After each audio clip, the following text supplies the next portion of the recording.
last 30 years, there's been a very rapid growth of the field of quantum information, which is really a marriage of information science and quantum mechanics. And this is still the quantum mechanics from the 1930s, and unfortunately don't even need relativistic effects for this. And what we've seen is, in the mid-1990s, there was a very dramatic publication of an algorithm for doing for doing calculation of factoring large numbers. And this is an algorithm due to Peter Shor, and this algorithm showed that we could run many, many orders of magnitude faster when you had a machine which was built on the principles of quantum mechanics using malicious states, using wave functions, the very complex wave functions of many bits, and entanglement, and then having, however, to maintain the very delicate quantum nature of the system and allowing interaction with the environment to happen. And you do this, and then at the end, you come up with procedures, quantum procedures, you would construct a very carefully designed measurement that if you put one measurement to the end, the V-right measurement that will give you the answer to your calculation. And yes, this is very cool because every large number size and encryption states, encryption for running fast today, it's going to take exactly and so remember all the exceptions to be erased to build such a quantum computer, and there have been lots of advances experimentally over the last 20 years. We're now at a point where we have functioning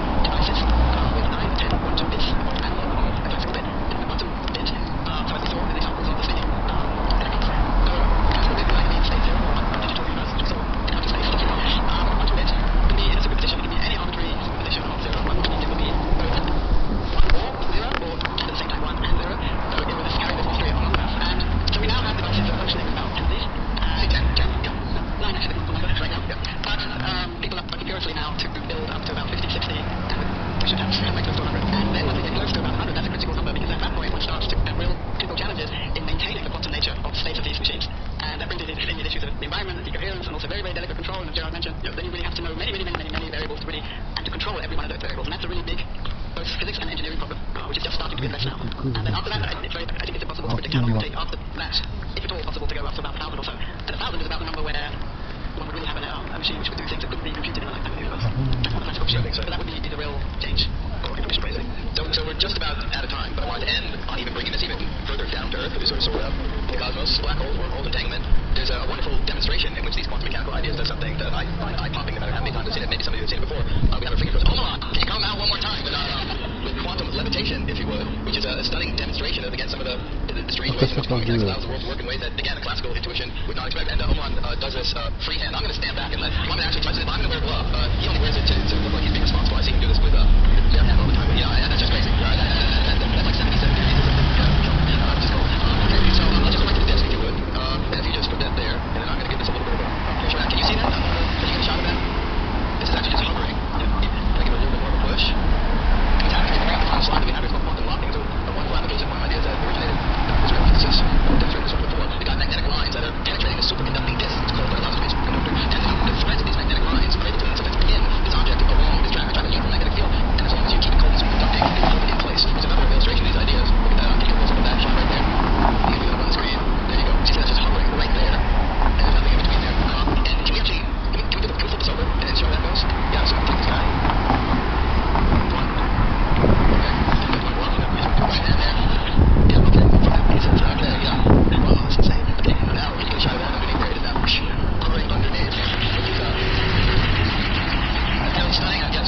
Demonstration of quantum mechanics. Hold on, thank you. So totally cool. Appreciate that. I want to thank the entire panel for help with the interesting journey. David Wallace, Lisa Whaley, Mark Montauk, and Florida Cook. So thank you very much. Thank you.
Fill the inside of it with lots and lots of positive charges.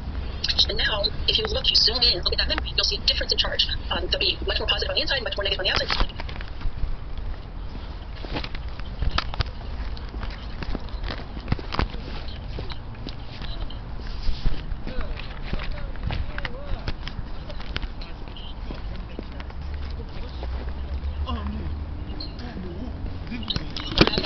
So many more on the inside and so few on the outside.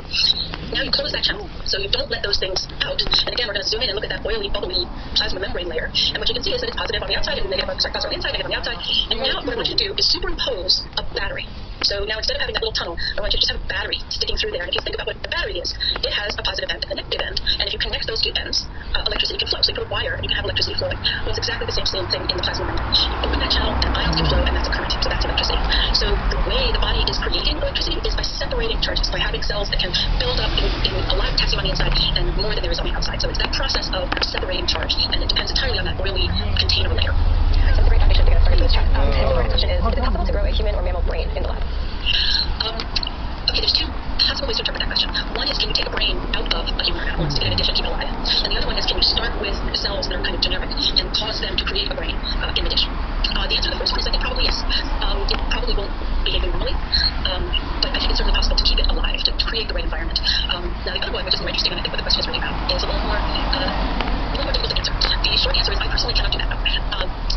But I think that one of the things that's important that we talked about actually at the World Science Festival is that while we're very good at taking cells and putting them in dishes and having them grow, we're very bad at having them grow into the correct shape. We really don't know how things like a brain, the brain starts out as the front end of a tube, and it kind of swells and it bulges and then it gets bigger and bigger and it starts to fold. We don't know how to make cells do that. So in that sense, no, I don't think we're there yet. I don't think we can force, if you will, or coax cells into making an actual brain, because I don't think we know yet even something as simple as how to make a brain shape. So my work and the work at the center has to do with trying to understand how these electrical signals might help us. Can we help us create the right shape? Can we convince the cells or coax the cells or talk to the cells and tell them you're going to be braining? Can you tell them, of course, you folks, develop, divide, proliferate, make all cells of a brain and come out the right shape? And we are hoping that, and we have some evidence that these electrical signals are capable of sending that entire message. But we haven't gotten there yet. We're still much further back. Can we make it, make a blob versus make a sphere? We're still pretty much trying to learn that language, learn the bioelectric language, so that we know how to send the signal to the cells that will trigger them, that will induce them to make something that's the right shape as well as the right size and all the other things that you need to make an organ. So back to the short answer, no, we can't do that. Maybe one day. So in our program, you mentioned something called optogenetics. Our user Richard Albert asks, can optogenetics learn to shape the development of individual stem cells? So maybe you could start with just a quick overview of what optogenetics is. So optogenetics is it's enormously cool. It's a technique that we borrowed from single cell algae. Actually, some very smart people realized that in the single cell algae there are these channels, so optic format channels opening out this liquid layer, and there are channels in these blue-green algae that open and close depending on the color of light shining on them. So they're light-controlled pathways that can generate current. So what these very smart people did was they took the gene for those light-controlled channels, and they learned that you could stick them into pretty much any kind of cell you want. And then what you've done is you've given yourself a tool that you can use to control whether those channels are open. So you can control whether there's a current. If there's a current, the voltage dissipates. You can control all that simply turning light on and off. It's enormously cool, enormously clever. And neuroscientists are doing fantastic things with these in brains. You can find this online. We have been trying to use those as a way to get the message across to the cells electrically of what we want them to do. And of course, at this point, we're still figuring out, well, if we do this, what will they do? And then later on, we'll claim we learned how to control it, but really we just figured out what they do normally. So here we have this tool, and you can put them into pretty much any cell you want. DNA is very, very stable, and you can do things like when you ask another lab for the gene for something, they literally take it and they put the DNA on a piece of paper and they stick that piece of paper in the mail tube, and it comes in the mail and you open it up and you have your DNA in fast form. So there's a number of different ways, but basically you can get it into cells in a variety of ways. And once those cells have those channels, those light-activated channels present, then we can control the voltage by turning on and off the lights. So the question is, can you use a technique like that? Can we put those light-activated channels into stem cells and use light to induce them to become one particular type of cell versus another particular type of cell? I believe I got the question right.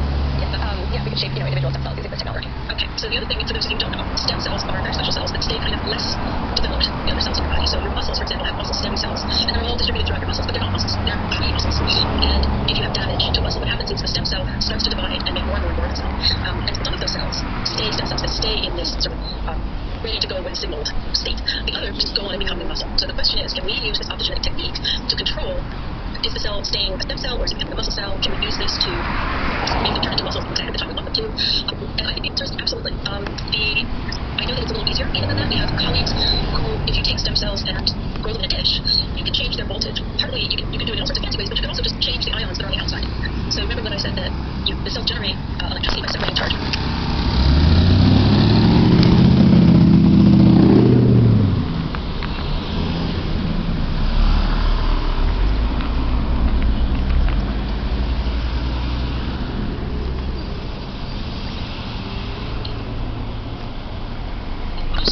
Discovered that you could take these stem cells that in the body could make fat, or they could make, I believe it was bone. And by changing the potassium concentration outside the cells to different levels, she was able to make them become fat when she wanted them to become fat, and bone when she wanted them to become bone. So because we have this evidence that it might actually even be that simple to do it. That's the basis of my that yes, absolutely, optogenetics could certainly be used to do. The trick would be how do you get the gene into the stem cells? You have to, for now, the only way to do that is to take them out of the body and do it in the dish. I can't offhand think of any theoretical reason why you couldn't then put them back in the body and then get your little flashlight into where they are and trigger them to take a particular developmental path to the kind of cell that you wanted. And our next question comes from our user Beyond, who asks, how close are we to being able to grow an artificial pancreas to help treat diabetes? I don't know the answer. I'm not in the pancreas field. A pancreas is a very, very complicated organ. It's actually a collection of lots of different types of cells. So we might be able to, for example, isolate the cells that we call the Langerhans special cells and grow up some of those.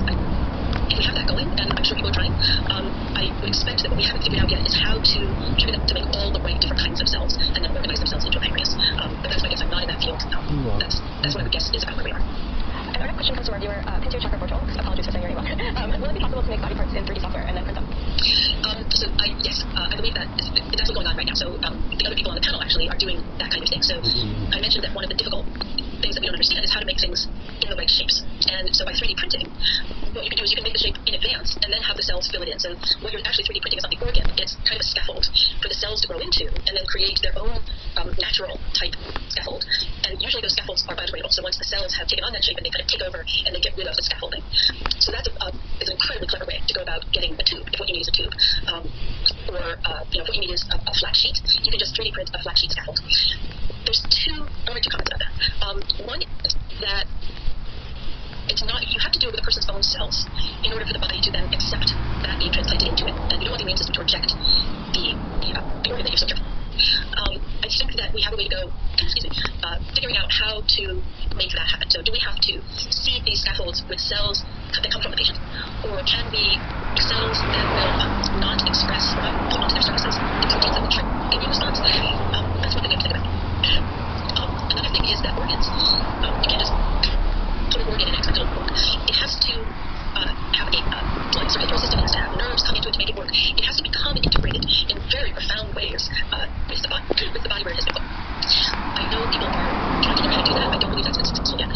One approach is to, while it's still in the dish, make it into it and make blood vessels grow into it so that it comes as a complete package. And people are working on doing that. And how can you make that happen? The second thing I want to say about that is that as cool as that is, and it is really cool, I think there's probably a better way to go, and that is to do it inside the person's body. So rather than create the whole thing outside and then try to make it fit in the right place, go in and learn how to. So say for example a kneecap, you're trying to make a kneecap. You can make it outside and put all the things into it and put it in, or you can go into the person's leg and signal the cells around it to regenerate that organ.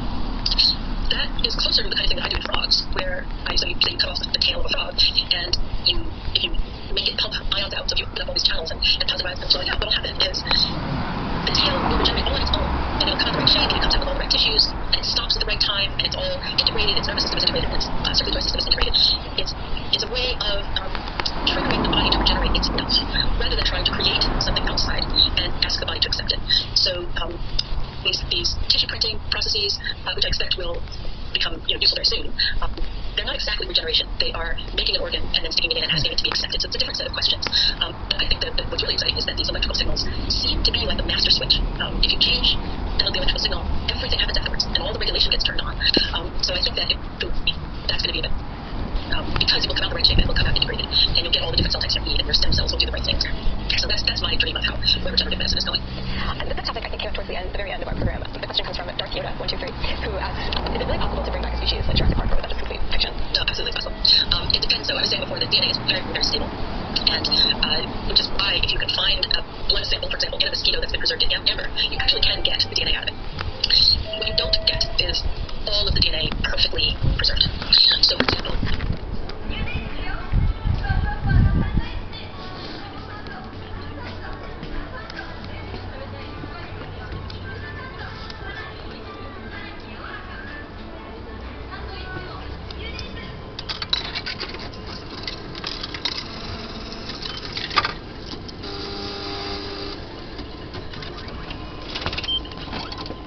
踊りはしない。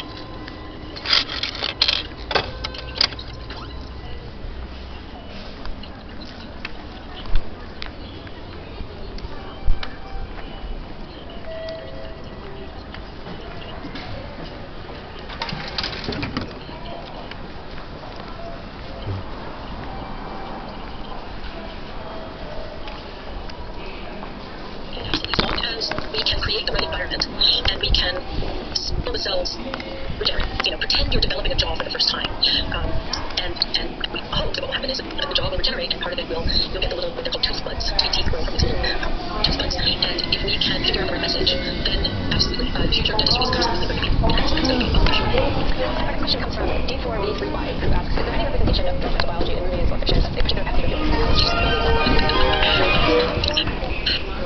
I'm trying to think of the movie. That was one. It was Jeff Bridges. It was on Starman. I do answer to that. One is Starman, and he goes through all the steps. Minutes. He looks at. He comes in as an alien, and he finds a book of photographs, and so he's able to instantly figure out that the baby comes first, and then the toddler, and so he turns himself into a baby, and then he gradually grows to toddler to human to whatever. And I think that the shape-shifting can go straight to human. You don't have to see that. It certainly can't happen that quickly, or outside of the uterus. It is the idea that cloning is the same thing. You can 次は clone yourself. 千駄ヶ谷、千駄ヶ谷、One is clone yourself. What お you 出 end up doing is 口 your は DNA